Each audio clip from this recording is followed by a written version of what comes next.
네, 전문가들의 인사이트 들어보는 시간입니다. 증시대담 함께 할게요.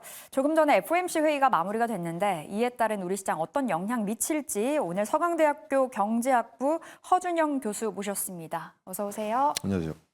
네, 조금 전에 FOMC 회의가 마무리가 됐잖아요. 우리가 생각했던 대로 좀 흘러나온 것 같은데 일단은 금리 인상에 대한 그 가능성이 가장 걱정거리였는데 이제 파월 연준 의장이 어느 정도 일축을 시킨 것 같아서 다행인 생각이 드는데 현 시점에서 우리 시장 어떻게 좀 접근을 해볼 수 있을까요?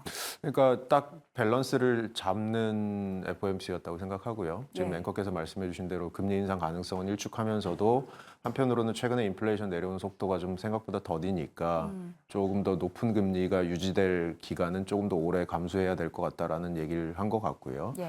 뭐 제가 생각하기에는 시장을 크게 놀래킬 만한 정도의 FOMC는 아니었다고 생각을 하는 측면에서 최근 들어서 우리 원달러 환율 튀고 이런 부분들에 대해서 큰 부담은 주지 않을 것으로 보입니다. 예. 어느 정도 우리가 예상했던 대로 시나리오가 좀 흘러갔는데 그러면 스태그플레이션에 대한 우려도 있었는데 사실 그 부분도 일축을 시켰잖아요. 스태그네이션, 인플레이션의 합성어. 그러니까 경기는 안 좋은데 물가는 올라가고 있는 이 부분에 대해서는 앞으로 좀 어떻게 바라보세요? 저는 사실 스태그플레이션이라는 단어 자체가 저 경제학자들 저 같은 네. 사람한테는 좀 생경한 것이 어. 왜냐하면 1970년대에 인플레이션이 높고 그리고 실업률이 굉장히 높았던 경기가 안 좋았던 그때 상황을 이제 설명하기 위해서 저널리스트들이 처음 만든 개념이거든요. 네. 그래서 경제학계에서는 아직도 스태그플레이션이 정확히 어떤 개념인지 정의가 없습니다.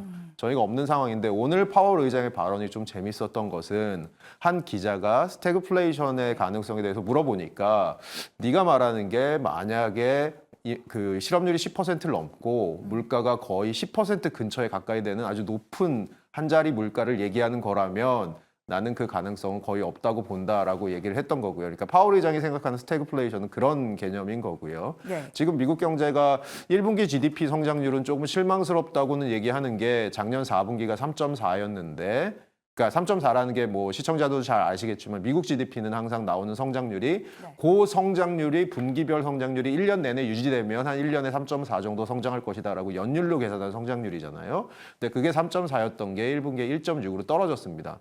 미국의 잠재 성장률이라고 저희가 부르는 게 보통 한 1%대 후반이라고 보면 잠재 성장률보다 위에 있다가 아래로 약간 내려온 거죠. 그러면 요게 한 뭐 2분기 정도 지속되면서 물가가 지금처럼 조금 높은 상황, 2%대 후반. 네. 그럼 이거를 스태그플레이션으로 볼 수 있느냐? 그거는 저는 이견의 여지가 아주 많다고 생각을 하고요. 그런 측면에서는 저는 스태그플레이션의 가능성보다는 오늘 파월 의장이 계속 얘기했던 것처럼 미국 경제는 여전히 굉장히 견조하고 근데 그 견조한 게 굉장히 신기한 게 연준이 그렇게 금리를 빨리 올렸는데도 미국 경제가 견조하다는 점에 방점을 좀 찍는 것 같은데 저도 거기에 한 표를 좀 던지고 싶고요. 그런 측면에서는 스태그플레이션에 대한 가능성에 대해서 너무 많이 걱정하는 것은 저는 약간 시장의 기우 아닌가라는 생각을 하고 있습니다. 지금 스태그플레이션 논할 때는 아니다. 이렇게도 좀 들리는데 그러면 그 QT 축소에 대해서도 이야기가 나왔어요. 3월에 한 차례 나왔었고 그 부분이 확장돼서 이번에 월간 감축 속도도 600억 달러에서 250억 달러까지 낮춘 상황인데 이 부분에도 의미가 있을까요? 그 부분은 시장을 좀 달래는 부분이 분명히 있을 것 같고요. 그러니까 브레이크를 밟을 건데 아주 세게 밟지는 않을 거다. 그리고 네. 너희들이 생각하는 거, 우리들이 기존에 예상했던 것보다는 조금 천천히 밟을 거니까 금리는 한편으로는 높은 금리 유지하되 인상은 안 할 가능성이 굉장히 크고 한편에서는 자산 매입 축소를 조금 속도 조절하겠다라는 거니까 전반적으로 시장을 달래기에 뭐 괜찮았던 정도의 FOMC라고 생각을 하고요. 사실 그 이후에 반응을 보면 오늘 방금 전에 뉴스에서도 나왔지만 어쨌든 주식은 되게 주식시장은 혼조세인 것 같아요. 근데 그것도 사실 물이 반 남았느냐, 절 반만 남았느냐, 절반이나 남았느냐를 볼 것인가의 문제이기 때문에 사실은 그 효과들, 오늘 FOMC들의 효과들은 오늘 당장 시장에 반영되는 것보다는 앞으로 하루 이틀 정도 어떻게 시장이 움직이는지 좀 보실 필요가 있을 것 같습니다.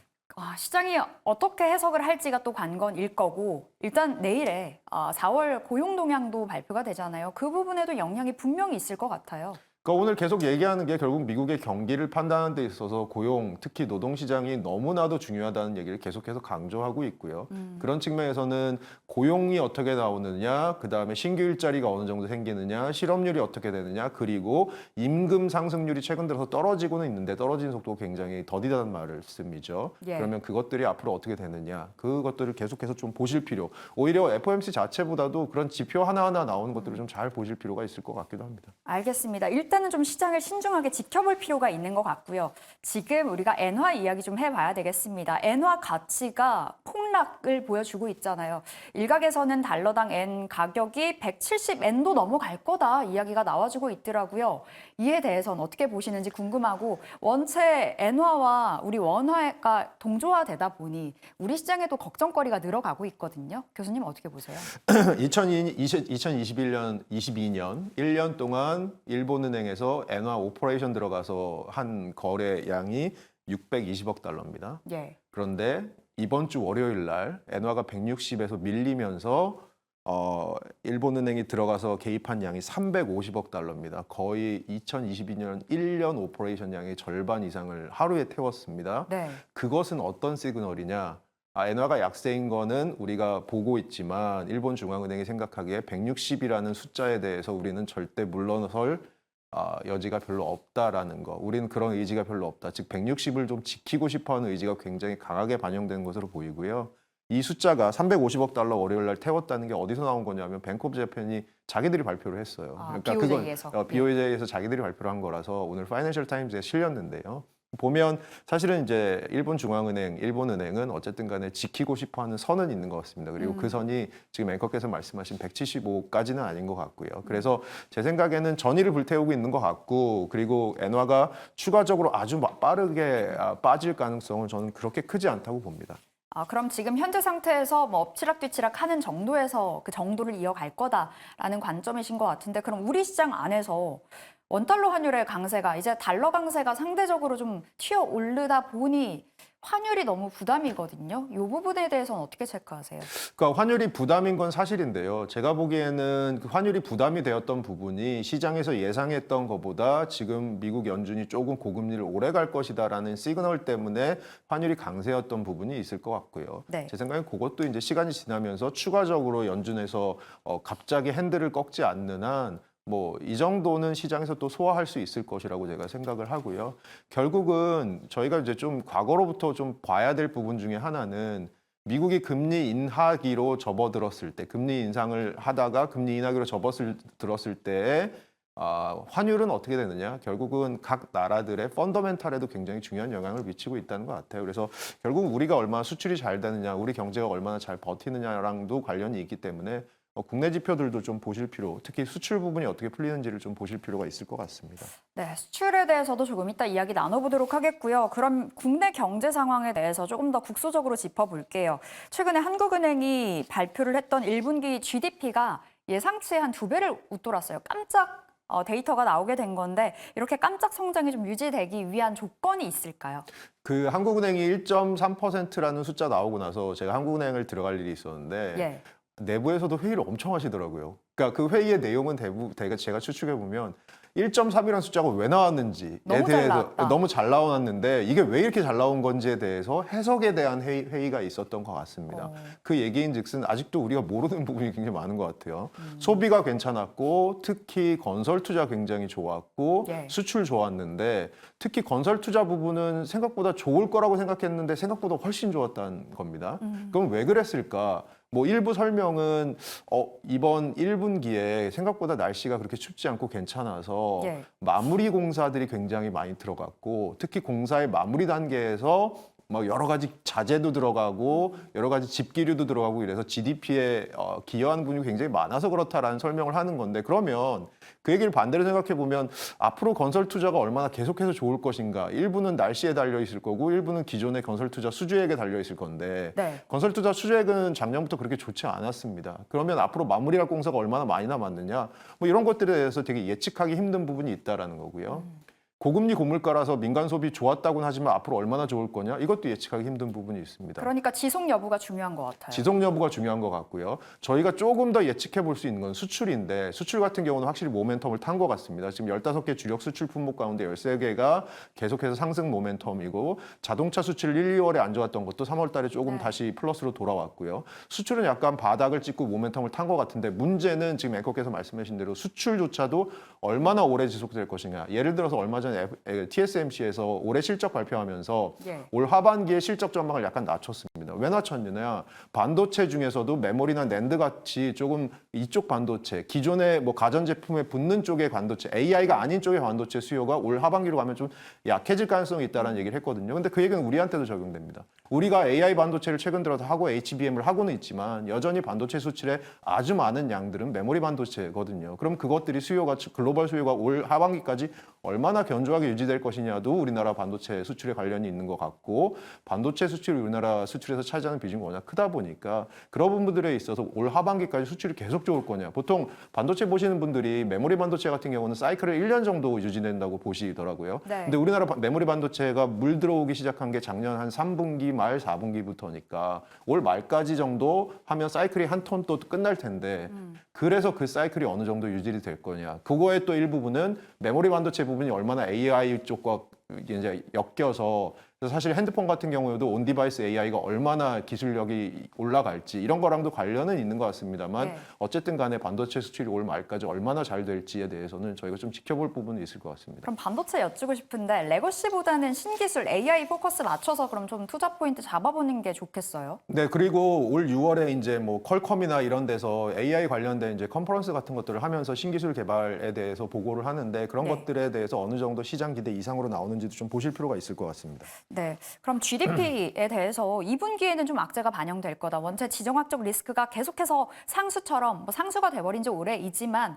이번 2분기 시작부터 좀 더 짙어졌잖아요. 2분기 성장에 대해서는 어떻게 바라보세요? 2분기 중에 저희 지금 이제 한 달을 지나는 건데요. 이 한 달은 참 힘들었죠. 왜냐하면 중동에서 이제 지정학적 리스크, 특히 이스라엘하고 그 이란 사이에 텐션이 높아지는 부분이 있었는데 이게 얼마나 지속될지는 사실은 굉장히 의견이 갈립니다. 최근 들어서는 어쨌든 이게 국지전으로는 가지 않을 것이라는 얘기들이 조금 더 설득력을 얻는 것 같아서 이것들이 조기에 마무리가 된다면 뭐 사실 3개월 중에 1개월에 약간 힘든 부분과 나머지 부분에 좀 풀리는 부분이 있다면 2분기가 그렇게 악재가 심한 분기가 될 것 같지는 않고요. 예. 제 생각에는 어쨌든 간에 아까 말씀드린 대로 지금 반도체 쪽이나 수출의 모멘텀 탄 부분이 있기 때문에 여전히 지표들은 뭐 1분기처럼 잘 나올지는 모르겠습니다만 저희가 올 초에 혹은 작년 말에 예상했던 지표들보다는 조금 나은 지표들이 나올 수 있지 않을까라고 저는 보고 있습니다.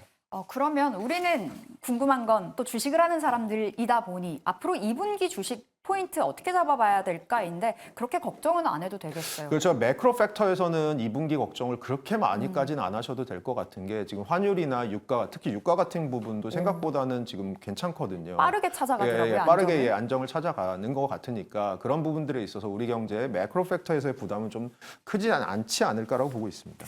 원체 매크로 변수가 이슈가 좀 시장의 발목을 잡아왔던 이번 2분기의 시작이었기 때문에 그런데 교수님께서 어느 정도 좀 괜찮다라고 좀 달래주신 것 같은데 아까 수출 얘기해 주셨잖아요. 반도체 쪽은 원체 예상했던 대로 잘 나왔고 자동차는 지난달 사상 최대 수출을 기록을 했었는데 앞으로에 대한 그 수출 데이터는 우리가 어떻게 좀 체크를 해볼 수 있을까요? 조금 더 긴 흐름을 보면 자동차 수출 같은 경우는 뭐 반도체도 관련은 일부 있습니다만 어쨌든 간에 올 하반기가 될수록 어떤 이슈가 전 뜨거워질 것 같으냐 하면 미국 대선에서 누가 될 것 같으냐에 대한 이슈가 조금 뜨거워질 것 같습니다. 네. 지금 자동차 수출이 어디로 주로 잘 되고 있느냐 그럼 미국으로 잘 되고 있고요. 미국의 뭐 하이브리드나 SUV 같은 좀 약간 가격이 높은 차량들이 잘 되는 부분이 결국 우리 수출을 이끌고 있는 것 같거든요. 근데 이 부분들에 있어서 결국은 트럼프 대통령의 당선 가능성이 높아졌을 때 기존의 친환경 정책들을 어느 정도 되물림할 것인가에 네. 관련된 부분도 결국 우리가 전기차나 하이브리드 자동차 그리고 이것들과 같은